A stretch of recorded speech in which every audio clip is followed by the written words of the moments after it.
Bonsoir, confrères. Benoît Dionne, conseiller d'arrondissement Brompton. Monsieur le maire, je vous ai entendu durant la campagne électorale proposer le projet sur la réforme municipale au niveau de la gouvernance. Mon questionnement, c'est est-ce que les citoyens de Brompton sont des citoyens de seconde zone ou d'ordre?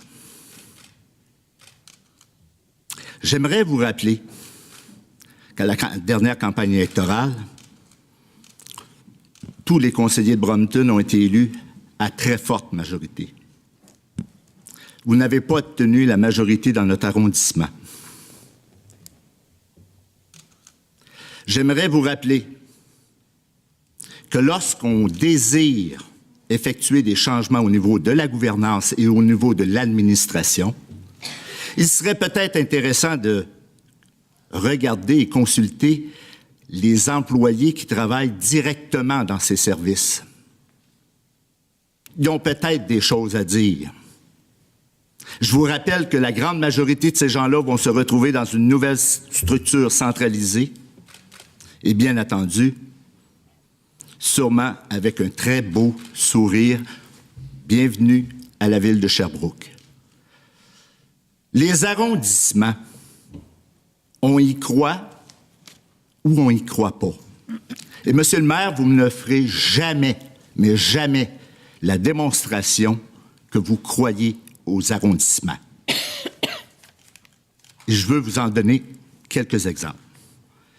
Je préfère entendre Jean-François Rouleau dire « Si vous voulez changer des choses, allons jusqu'au bout. » Il y a encore quelques semaines, j'ai trouvé un très beau document en passant qui date de 2001, produit par la Tribune, qui montrait un peu la nouvelle réalité de la ville de Sherbrooke. Tout passait par les arrondissements, ou à peu près. Services de proximité, information. Depuis 2001, c'est une peau de chagrin. On a complètement charcuté les pouvoirs des arrondissements. Et vous faites simplement un pas de plus pour aller vers le gouffre. Je vous rappelle que d'ici le prochain mandat, si ça passe, on sera ici à discuter, mais il n'y a plus rien dans les arrondissements. Ne faisons que des bureaux administratifs. Et vous aurez raison. Qu'est-ce que veut cette ville-là?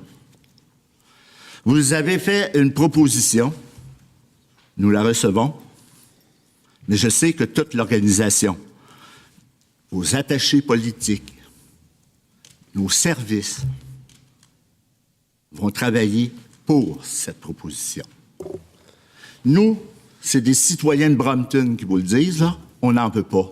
Moi, je suis leur représentant.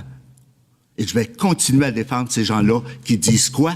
On veut garder notre arrondissement. Dans le rapport Paquin, là, c'est ça qui est assez extraordinaire. Dans le rapport Paquin, on le gardait pour mieux faire passer la pilule de la centralisation des pouvoirs. Là, comme Brompton a travaillé relativement fort, tassez-vous, on passe. Ben, vous pouvez le faire. Mais ça va à l'encontre du contrat qui avait été signé. Est-ce que c'est légitime? Oui. Est-ce que politiquement vous allez y gagner? Probablement. Mais moi, je pense que vous jugez les gens de Brompton comme des gens de second ordre, tout simplement. Je trouve ça dommage. Je trouve ça très dommage. Et dites donc, parce que moi, je termine sur ça, dites donc, gens de Brompton, ben oui, le facteur anglophone, Lennoxville maintiennent l'ensemble de leur arrondissement. Vous autres, j'ai comme l'impression, comme on disait dans le temps, vous êtes juste des cultivateurs.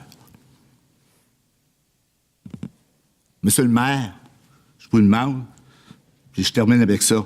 Vous avez dit méprisable par rapport à l'autonomie des municipalités. Bravo, quelle belle lettre! Est-ce ce qu'on peut vous dire, nous autres, à Brompton, méprisable par rapport à ce qu'on nous avait promis comme arrondissement. That's it.